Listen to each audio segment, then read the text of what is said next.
नमस्कार, महाडिबेट देख रहे हैं आप। मैं हूं प्रशांत कटारे।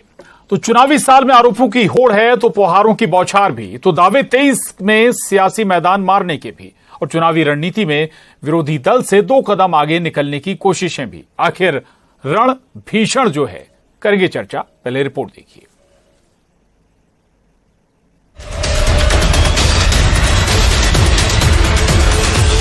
काम सीखने के साथ साथ उन बच्चों को पैसे भी मिलना चाहिए कि नहीं? अरे जोर से बताओ ना। और इसलिए देखो, 12वीं जो पास है उनको 8,000 रुपया महीना मिलेगा। ITI जिनने किया है उनको 8,500 रुपया महीना मिलेगा। डिप्लोमा जिनने किया है उनको 9,000 रुपया महीना मिलेगा। और स्नातक जिनने किया है ग्रेजुएशन पोस्ट ग्रेजुएशन उनको काम सीखने के दौरान 10,000 रुपया महीना दिया जाएगा। गर्दन पे तलवार लटका के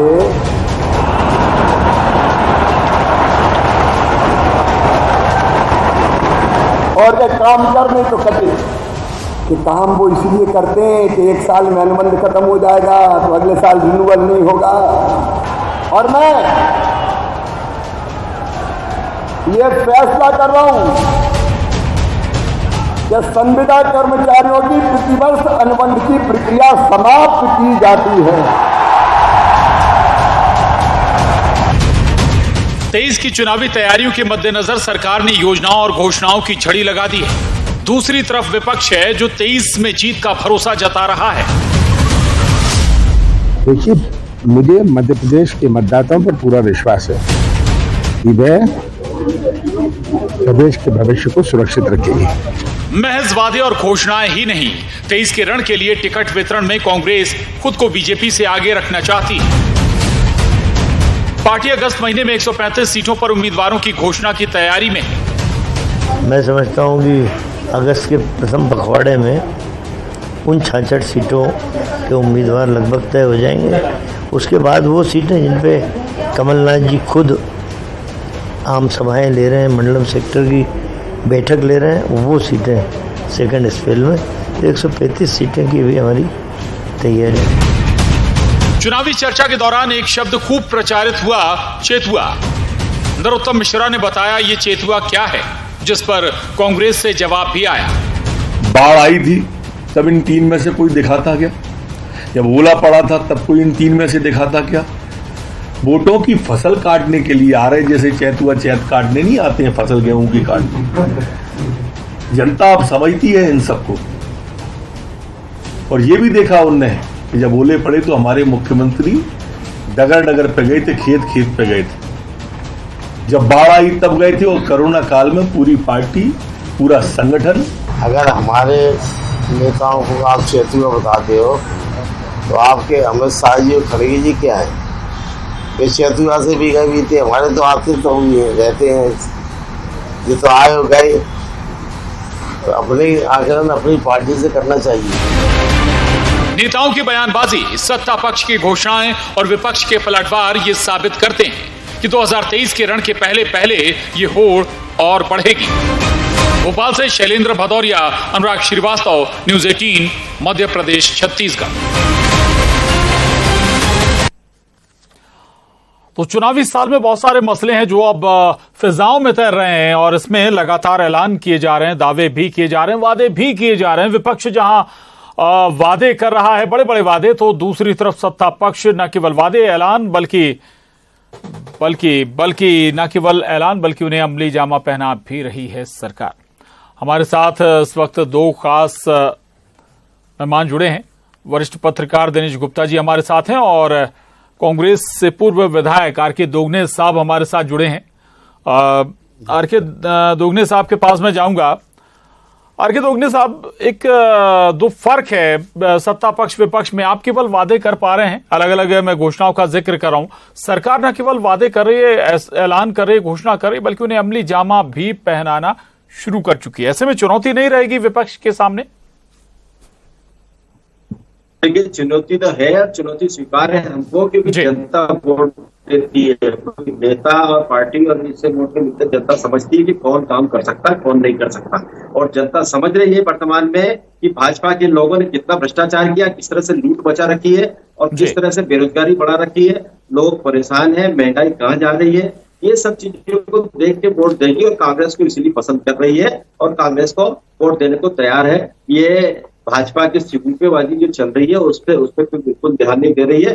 वो कितना भी कुछ भी कर ले, ये घोषणाएं भी कर रहा है, इम्प्लीमेंट करने की कोशिश भी कर रहा है, पर अभी तो घोषणाएं हो रही है, इम्प्लीमेंट कहाँ हो रहा है। एक आदमी योजना में इम्प्लीमेंट हुआ है, इसके बाद इम्प्लीमेंट अभी दिख नहीं रहा है और अभी 2-3 महीने बाद अभी आचार संहिता लग जाएगी तो कहाँ से इम्प्लीमेंट करेंगे। ये 20 साल से क्या किया, सरकार में रहे हैं, उसके ऊपर वोट देगी जनता। ये 3 महीने 4 महीने के ऊपर वोट नहीं देगी। जी, ठीक बात है। आर के दोगने साहब रहिएगा। अब हमारे साथ डॉक्टर मोहन यादव, उच्च शिक्षा मंत्री, हमारे साथ जुड़ गए हैं। मोहन यादव जी, स्वागत है आपका न्यूज 18 पर। अब सुन रहे होंगे आर के दोगने साहब को, वो कह रहे हैं कि केवल घोषणाएं हैं, बहुत सारे मसले हैं, लेकिन दूसरा एक दो बड़ी योजनाएं जो आज, एक तो सीखो कमाओ योजना का मुख्यमंत्री ने आज आरंभ कर दिया, शुरुआत कर दी। लेकिन सवाल यह कि ये जो आप लोगों ने प्लानिंग की है उसी स्वरूप में ये योजना जमीन पर उतर भी जाए, ये चैलेंज नहीं रहेगा क्या, मोहन यादव जी? ये भाजपा की सरकार है, माननीय मुख्यमंत्री शिवराज सिंह चौहान की सरकार है, माननीय मोदी जी के नेतृत्व में देश भर के हमारी सारी सरकारों ने डिजिटली जिस प्रकार से अपने काम को फैलाया है। आपको ध्यान में होगा, यही कांग्रेस से थोड़े दिन पहले कह रही थी कि लाडली बहनों के नाम पे केवल झूठ बोलेंगे, कुछ नहीं होगा, लेकिन सबके खाते में पैसे आए कि नहीं आए, बीमा का सबका पैसा सबको मिला कि नहीं मिला, किसानों का सम्मान निधि सबको मिली कि नहीं मिली, ये जितनी प्रकार की बातें हम सरकार के द्वारा कर रहे हैं उसका तुरंत एक झटके में, एक क्लिक के साथ सबको उसका लाभ मिलता दिखाई दे रहा है। अब कांग्रेस का काम कांग्रेस करेगी, स्वाभाविक है कांग्रेस को इन सारी बातों से खतरा दिखता है, क्योंकि उनने बहुत दिन तक भरमाया था, 18 में झूठ बनकर सरकार बना ली थी, तो स्वाभाविक रूप से उनका अपना धर्म है, वो विरोध के राजनीति करते हैं। लेकिन ये मुझे लगता है कि मेरे मित्र दोगने जी समझते हैं इस बात को, अगर दिल से अगर उनकी बात वो समझेंगे तो भाजपा ने अपने प्रत्येक बात के लिए जो बात कही है उसको मैदान में अमली जामा पहनाकर उतारा है और जनता के दिलों पर राज कर रही। यही कारण है कि सरकार बनने के समय से आज तक जितने उपचुनाव है, बाकी चुनाव है, नगर निगम चुनाव है, पंचायत है, ब्लॉक के सभी प्रकार के चुनाव में भाजपा ने भारी बहुमत से जनता का दिल जीता है और विजय हासिल करी।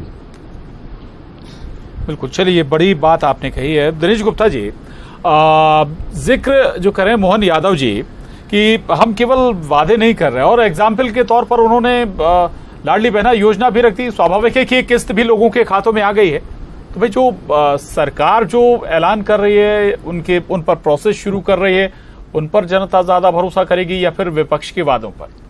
देखिए, जब आप सरकार में होते हैं तो आपको इम्प्लीमेंट करके दिखाना होता है। विपक्ष वादे करता है, सरकार तो इम्प्लीमेंट करती है, उसे जो भी एक योजना लानी है तो उसको करके दिखाना है। तो आप यदि खाते में डाल रहे हो, आपकी टाइमिंग क्या है, ये सब सभी को पता होता है कि आप किस वक्त कौन सी योजना ला रहे हैं और किस पर्पज से ला रहे हैं। जो आप डेवलपमेंट का इशू, आप कितना काम करता है चुनाव में, या केवल जो आप कैश ट्रांजैक्शन कर रहे हो उसी पर आप चुनाव लड़ रहे हैं, तो ये भी सभी लोग समझते हैं। यदि आप जो है घोषणाएं कर रहे हैं या हर वर्ग के लिए आप कुछ ना कुछ देने की कोशिश कर रहे हैं, ज़्यादातर में आप देखें कैश इन्वॉल्वमेंट है। अल्टीमेटली ये जो कैश आएगा कहाँ से और इसको किसको पे करना है। आज यदि टमाटर महंगा है या दूसरी चीज़ें महंगी हो रही हैं, तो क्या ये जो कैश फ्लो है मार्केट में, इसका भी कोई कारण है कि नहीं है? या इससे कोई मार्केट में ऐसा तो नहीं कि सस्ता मिलने लगा सब जो आपने दिया है। आप जो देखिए कि मार्केट में एकदम महंगाई बढ़ गई है, तो कहीं ना कहीं जो आप पैसा दे रहे हो उससे क्या फ़ायदा है। अभी आप एलपीजी का दाम भी बढ़ गया, तो जो लोगों को रियल में लाभ मिलना चाहिए, आप उसे बेसिकली आई वॉश है ये। कुछ दिनों के लिए आप लोगों को भ्रम डाल सकते हो कि साहब आपको पैसा तो मिल गया इसलिए महंगाई की बात मत करिए आप, लेकिन जो मूल मुद्दे हैं वो वहीं के वहीं रहते हैं। हेल्थ सर्विस का मामला होगा तो वो वहीं का वहीं रहेगा। आप इसका ये तो नहीं कि प्राइवेट हॉस्पिटल में जाके कराइए। सरकार की ड्यूटी कोई प्राइवेटाइज करना नहीं है चीज़ों को, क्या प्राइवेटाइज कर दीजिए और लोग जाएँ वहाँ जाएँ। आप अपने सरकारी सिस्टम में भी तो उपलब्ध कराइए ना, कि आप स्कूल आपने प्राइवेटाइज कर दिए, आपने हॉस्पिटल में डॉक्टर नहीं है आपके, तो बहुत सारे इशूज़ हैं जो सरकार, जो जनता का पैसा है वो लग रहा है, जो आप दे रहे हैं उनको यदि फैसिलिटी के तौर पर देंगे तो परमानेंट लोगों को लाभ होगा और हर वर्ग को लाभ होगा। उसके लिए आप कोई विशेष वर्ग की जरूरत नहीं है, नियम से काट छाट करने की आवश्यकता नहीं है कि इसको दे रहे हैं और इसको नहीं दे रहे हैं। तो बहुत सारी चीज़ें हैं जो एक बहुत बड़ा वर्ग अभी भी उपेक्षित है, जिससे बेसिक फैसिलिटी की ज़रूरत है, वो यहाँ से नदारद है। जी चलिए, बहुत सारी बातें आपने उठाई, ये बातें मैं मोहन यादव जी के पास जरूर लेके जाऊंगा, लेकिन उससे पहले आर.के. दोगने साहब, आज एक सीखो कमाओ योजना मुख्यमंत्री ने इसकी ओपनिंग कर दी, शुरुआत हो गई। दूसरा, संविदा कर्मियों के लिए भी बड़ा ऐलान हो गया। क्या ये दो मसले आप लोगों के हाथ से नहीं छिन गए? एक बेरोजगारी का मसला जो लगातार आप लोग उठाते रहे, संविदा कर्मियों का मसला भी लगातार फिजाओं में था। दोगने साहब, देखिए यही दोनों मुद्दे कांग्रेस के थे। कांग्रेस ने आप संविदा खत्म करने का कमलनाथ जी का ऐलान था पहले भी, और अभी भी पेंशन देने का ऐलान भी है। तो ये सब पुराने ऐलान है और ये कर रहे हैं। पर आप बताइए, 5 साल से सरकार में है, 3 साल से समझ लीजिए अभी सरकार में है, सरकार में आते क्यों नहीं किया? अब इस समय करने की क्या जरूरत पड़ी इनको? तो सीधा स्पष्ट दिख रहा है कि चुनाव में लाभ लेना चाहते हो। जनता समझती है कि तुम चुनाव में लाभ लेने के लिए कुछ चीज दोगे, तो हम समझते हैं वो लोग कि क्या किस कारण से दे रहे हैं। तो चुनाव में फायदा थोड़ी मिलता उस चीज का, ये फायदा बिल्कुल नहीं ले पाएंगे। और दूसरा, सीखो कमाओ योजना में कितने लोग आते हैं अभी तो आप देखें तो जरा, क्योंकि समय बचा नहीं है, चुनाव पास में आ गया और अगर इसकी प्रक्रिया करने जाएंगे तो प्रक्रिया में टाइम खराब कर देंगे। आपने देखा ये जो लाडली योजना वाला है, लाडली बहना योजना वाला है, उसमें कितने लोगों को मिल रहा है ये तो पता है पूरा। ये क्या बता पा रहे हैं पूरे लोगों का कितने को मिल रहा है? कई लोगों को नहीं मिल रहा है, कई लोगों को कई कारणों से रोक दिया, छोटे छोटे कारण से रोक दिया कि इसका ये नहीं हो रहा, उसका वो नहीं हो रहा, उसका इनकम टैक्स वाले आ गया तो कहीं कुछ किसी का कुछ आ गया। तो इस तरह से घुमा फिरा करके अगर लोगों को देंगे तो निश्चित लोगों को सुविधा नहीं मिल रही है, परेशानी ज्यादा में हो रही है। और परेशानी होती है तो समझते हैं, और परेशानी अगर इनको करना था तो ये 3 साल जब सरकार इनकी बनी थी तभी करते। जैसे मोहन यादव जी ने बोला, सरकार नहीं बनी, चुरा कर ले गए हमारे विधायक चुरा कर नहीं ले जाते तो आप सरकार नहीं बना पाते हो, तो सरकार वो रह पाते। आपने चोरी करके ले गए विधायकों को, इसलिए सरकार बनी है। और चोरी की सरकार, चोरी जैसे ही चल रही है, इस तरह की लालीपाप दे रही, जनता सब समझती है और लालीपाप में आने वाली नहीं है। समय पे सब बताएगी आपको कि आपने किस तरह से सरकार चलाई है, किस तरह से लोगों के महंगाई में परेशान कर रखा। महंगाई कहाँ जा रही है आप देखिए ना, महंगाई का ये स्थिति। एक बार टमाटर 2 रुपए किलो हो जाता है, एक बार 160 रुपए हो जाता। ये मेंटेन कौन करेगा? सरकार का काम है, मेंटेन करना चाहिए। मिर्ची के हाल देख लीजिए, सब्जियों के हाल देख लीजिए, दूसरी चीजों के देख लीजिए, कहाँ जा रहे हैं ये? दोगने साहब, मौसम आपके हाथ में है क्या? ये अपने आप में एक सवाल है। ठीक है, मैं मोहन यादव जी जो जिक्र अभी हो रहा था, ठीक है, जी मैं आऊंगा आपके पास, दोबारा आ रहा हूँ। मोहन यादव जी के पास जाएंगे। मोहन यादव जी, एक तो ये कह रहे हैं कि भाई दोगने साहब की भाई 3 साल आपके पास सरकार थी, ऐलान आपको उस समय करना चाहिए था। 3 साल पहले आप ऐलान करते तो बेहतर होता। आज ऐलान कर रहे हैं, चुनावी साल में ऐलान का वाकई कुछ लाभ होगा क्या? दूसरा ये कि संविदा कर्मियों के लिए आपने ऐलान कर दिया, ये इम्प्लीमेंट कब होगा? ये भी एक सवाल रहेगा। बहुत ज्यादा वक्त नहीं है चुनाव में। प्रशांत जी, आप बताइए। दोगने जी को याद दिलाना चाहूंगा कि मंदसौर की सभा में राहुल गांधी जी ने 18 के चुनाव में 1, 2, 3, 4, 5, 6, 7, 8, 9, 10 दिन, और 10 दिन में कर्जा माफ नहीं हुआ, 10 दिन में बेरोजगारी भत्ता नहीं दिया, 10 दिन में। ये हमारी सरकार ने या हमारे मुखिया ने कभी नहीं घोषणा की। ये घोषणा कांग्रेस ने की थी और 1.5 साल सरकार चलाते रही, इनने नहीं किया। उसके उलट हम तो कोविड के कठिन काल में आए, 1 साल पूरा कोविड में गया, दूसरा साल पूरा कोविड में गया, 2 साल पूरी अर्थव्यवस्था चौपट हुई, तीसरे साल को संभालते हुए जिस प्रकार से एक के बाद एक हम सौगात दे रहे हैं, ये सौगात पच नहीं पा रही कांग्रेस को। कांग्रेस की सारी पोल खुल गई। कांग्रेस ने जो अपने खुद के वचन पत्र के आधार पर सरकार बनाई थी, वो वचन के वजन से ही गिर गई, क्योंकि वो कर नहीं पाए थे। इसीलिए कांग्रेस के पास सिवाय झूठ बोलना, आगे बढ़ने के अलावा कोई रास्ता नहीं बचा। जो राहुल गांधी जी की बात नहीं मानते, वो कमलनाथ जी वही वापस मुख्यमंत्री के सपने देख रहे हैं, जिनके लिए 18 में राहुल गांधी ने कहा था कि अगर 10 दिन में नहीं करेंगे तो इनको अपने मुख्यमंत्री पद से हटा देंगे। न तो राहुल गांधी जी की हिम्मत पड़ रही कि न तो वो उसमें मुख्यमंत्री को हटा पाए, ना नेता प्रतिपक्ष टाइम हटा पाए, ना आज वो प्रदेश अध्यक्ष तब हटा पाए। एक ही व्यक्ति को सारी जवाबदारी। इसका मतलब है कांग्रेस अपने खुद के अंदर घर में अपने आरोप से भी घिरी हुई है और एक तरह से वर्तमान के दौर में वो सिवाय मुंह के बाजार की हल्केपन के आधार पर कुछ भी बात करने के अलावा उनकी बातों में कोई गंभीरता नहीं। जनता सारी बात जान चुकी है, सारी पोल खुल चुकी है। उसके उल्टे इतने कठिन काल के बावजूद भी जिस प्रकार के हमारी ग्रोथ रेट है, एग्रीकल्चर ग्रोथ रेट से लगा करके, आप जब थोड़ी देर पहले आपने देखा अभी हाल माननीय दिनेश जी ने कहा, मैं दिनेश जी को बताना चाहूंगा, सीएम राज स्कूलों के माध्यम से जिस प्रकार से सौगात दी है, हमने नई शिक्षा नीति उच्च शिक्षा विभाग में लगा करके देश भर में नंबर 1 के तमगे के आधार पर तीसरे साल में हम नई शिक्षा नीति के आधार पर आगे बढ़ रहे हैं, जो रोजगार पर है कि जिनके माध्यम से 70 प्रकार के अलग अलग कोर्स चला करके हमने रोजगार आधारित शिक्षा के साथ साथ जो सकल पंजीयक दर है GER, उसमें भी राष्ट्रीय औसत के नजदीक लिया है, जो 2018-20 में ये औसत से 6 पॉइंट पीछे थी।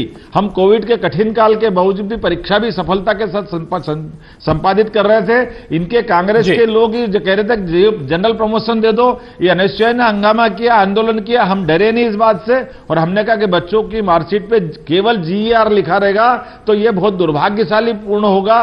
एक समय खराब आता है तो कोई बात नहीं, वो कोविड का समय चला गया, लेकिन जीवन भर वो मार्कशीट बिगड़ जाती। हमने उन सारी बातों को मैनेज किया है। आज इसी के कारण से हम जीवन के सब क्षेत्रों में, चाहे कृषि हो, उद्योग हो, अपने अलग अलग प्रकार की जो ग्रोथ रेट होती है, वो ग्रोथ रेट में, प्रत्येक ग्रोथ रेट में हम आगे बढ़े। ठीक बात है। दोगने साहब इस पर रिएक्ट करेंगे आप? आरोप आप पर भी हैं। मोहन यादव जी को, अगर आप भी विधायक हैं, मंत्री हैं, आप बताइए कि आपकी विधानसभा में स्वीकार किया कि नहीं ऋण माफ हुआ? और क्या बोले, रिपीट करना? उसके तत्काल बाद ऋण माफी हुई है। कमलनाथ जी ने तत्काल जैसे शपथ लेने के बाद सबसे पहला दस्तखत ऋण माफी पर किया है। आप प्रक्रिया तो करना पड़ेगी ना। आप बताइए, जेब में रखा तो दे देंगे क्या निकाल के? ये थोड़ी होता ऋण माफी। आपने ये कहा था कि समय सीमा की बात, तो राहुल गांधी जी ने समय सीमा दी थी। आप प्रक्रिया से बचो मत। 10 दिन की समय सीमा राहुल गांधी जी को सोचना चाहिए थी। आप जो बोल रहे हैं, आप पहले समझिए। तो आपके मंत्री ने स्वीकार किया, कृषि मंत्री ने विधानसभा में। आप बताइए माफ हुआ कि नहीं हुआ ऋण? ये बताओ, आप तो खुद स्वीकार करो, बताओ। आप एक बार जानकारी निकाल लो, कृषि मंत्री कमल पटेल जी ने स्वीकार नहीं किया था। आप विधानसभा की कार्रवाई निकाल लो, हम तो आपको कहोगे तैयार है। उनके कमल पटेल जी ने कभी स्वीकार नहीं किया। ये झूठ बात कांग्रेस चला रही और ये बात के आधार पर केवल अपनी बात को कहकर के आप आगे बच नहीं सकते हो। ये विधानसभा के पटल पर कमल पटेल ने कभी स्वीकार नहीं किया। एक लाडली बहना योजना के अलावा आपने, अरे घोषणा नहीं कर रहे, लागू कर रहे हैं। ये आपसे सहन नहीं हो पा रहा, कांग्रेस सहन नहीं कर पा रही है। मूर्तियां उड़ रही है, आपको शर्म आना चाहिए। आप भाजपा के लोगों को, अरे भैया मूर्तियां उड़ रही तो सजा देंगे, हम वापस जांच करा रहे, उसमें कोई गलत। आपने क्यों नहीं किया? आपने क्या किया? आपने 50 साल तक सरकार चली, आपने क्यों नहीं किया? 50% कमीशन चाहिए मंत्रियों को, विधायकों को 50% कमीशन चाहिए। 50% ये केवल आपका एक स्लोगन है, झूठ का मुलम्मा है, जो जनता जान चुकी है। कोई विश्वास नहीं करता है ये सारी बातों पे। खाली माली आप कांग्रेस का काम एक ही रह गया, क्योंकि कांग्रेस के हाथों से तोते उड़ रहे हैं। कांग्रेस जाति दिख रही है, कांग्रेस के हाथ में जनता नहीं है। कांग्रेस की हालत इसीलिए खराब हो रही है, कांग्रेस झूठ बोल करके आगे बढ़ना चाहती है। कांग्रेस की झूठ की नाव चलने वाली नहीं है, कागज की नाव है, गले में भी समझ पाए चर्चा क्या हो रही है। जिस प्रकार का माहौल बना हुआ है, कांग्रेस अब अपने खुद के माहौल में गिरती जा रही है। इसलिए कांग्रेस अब केवल झूठ बोल करके, जोर से बोल करके ख्याली पुलाव की बात कह रही है। चुनाव को तो टाइम है। कांग्रेस के सारे झूठ जनता जान चुकी है, इसलिए कांग्रेस है। उपचुनाव में हालत खराब हुई, लोकसभा चुनाव, विधानसभा चुनाव। मैं दिनेश जी गुप्ता जी के पास जाऊंगा। जी दोगने साहब, मैं लौट रहा हूं आपके पास। दिनेश गुप्ता जी, एक और बड़ा महत्वपूर्ण मसला जो आज सामने आया, वो कहा जा रहा है कि कांग्रेस उम्मीदवारों की घोषणा में अगस्त में लगभग 135 उम्मीदवारों की घोषणा कर देगी। शुरुआत के 66 सीटें वो होंगी जहां दिग्विजय सिंह साहब दौरे कर चुके हैं। तो क्या लग रहा है कि इस मामले में कम से कम बीजेपी से कांग्रेस 2 कदम आगे निकल जाएगी, अगर ऐसा होता है तो? देखिए, जहां संभव होगा, जैसा उनकी जो स्ट्रेटजी है कि यदि वो 66 सीटों की बात कर रहे हैं जो उन्होंने कभी नहीं जीती। उनके पास कैंडिडेट नहीं होगा तभी नहीं जीती। यदि अब कैंडिडेट मिल जाता है तो वो एक चांस ले रहे हैं कि 66 में से यदि कुछ सीटें मिल जाती हैं तो जो है सरकार बनाने में सहूलियत होगी। और यही स्ट्रेटजी अब भारतीय जनता पार्टी की रहती है।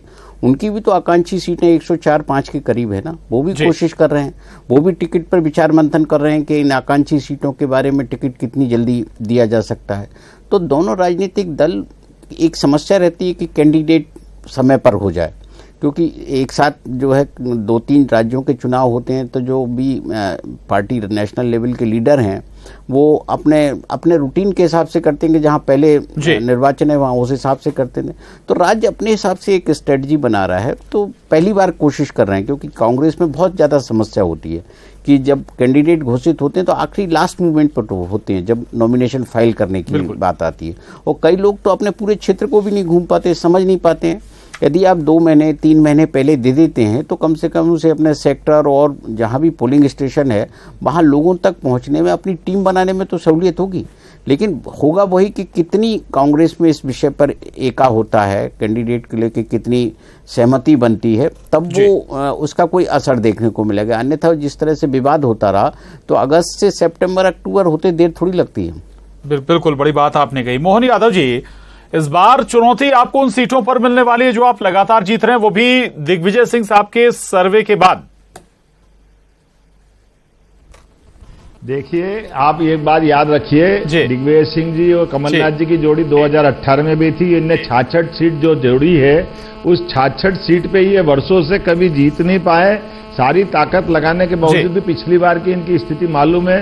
ये चुनाव की एक रणनीति हो सकती है, कांग्रेस अपने ढंग से विचार करके, क्योंकि कांग्रेस का अपना जो बैलेंस है वो लास्ट तक बिगड़ता रहता है। तो मैं कांग्रेस के अंदर के सिस्टम पे तो नहीं बोलना चाहूंगा, लेकिन मुझे ध्यान में है कि भारतीय जनता पार्टी अगर 230 सीटों की बात कर रहे हैं तो हम कांग्रेस अपनी केवल हारी पे विचार कर रही, तो ये अपने हारने का कारण ढूंढ ले तो इनको पिछले अपने पुराने जितने 4 चुनाव से हारती जा रही उसके कारण भी ढूंढे।